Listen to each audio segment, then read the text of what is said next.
Crise sanitaire, hausse du prix des carburants et de l'énergie, la 37e campagne des Restos du Cœur s'ouvre dans un contexte difficile. Les précisions avec Yves Fouquet, responsable de l'association dans la Marne. Alors actuellement vous êtes au siège des Restos du Cœur de la Marne au 21 rue des Poissonniers et également au centre de distribution. Un des gros centres de Reims qui en comporte 3, Poissonniers, Wilson et Reims-Roche. Alors oui, le public a changé. Si on repart quelques années en arrière, nous avions beaucoup moins de familles monoparentales.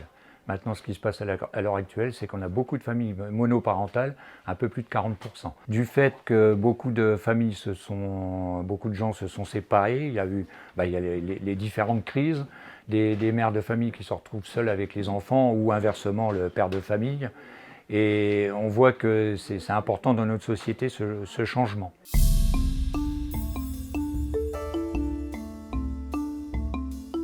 Alors dans les jeunes, on a beaucoup d'étudiants.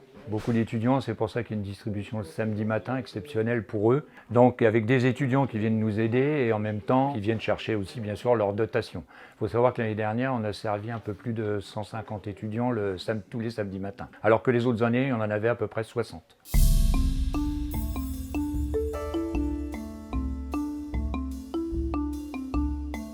Absolument, oui, parce que les gens vont consacrer une partie de leur budget en supplément sur le carburant ou le chauffage ou ce genre de choses et vont justement compter sur nous pour l'aide alimentaire parce qu'ils pourront pas suivre, c'est pas possible.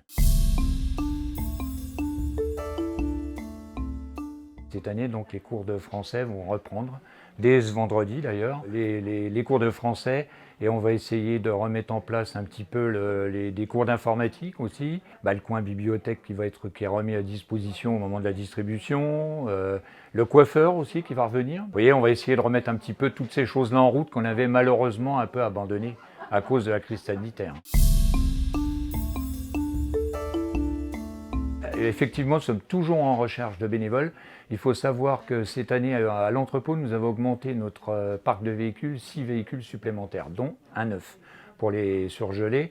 Et nous sommes à la recherche de chauffeurs. Il nous faut vraiment beaucoup de chauffeurs pour pouvoir assurer les 10 centres du département et puis les livraisons.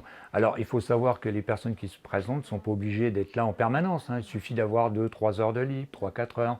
Et ça nous permet de créer un planning et de pouvoir les envoyer à droite et à gauche.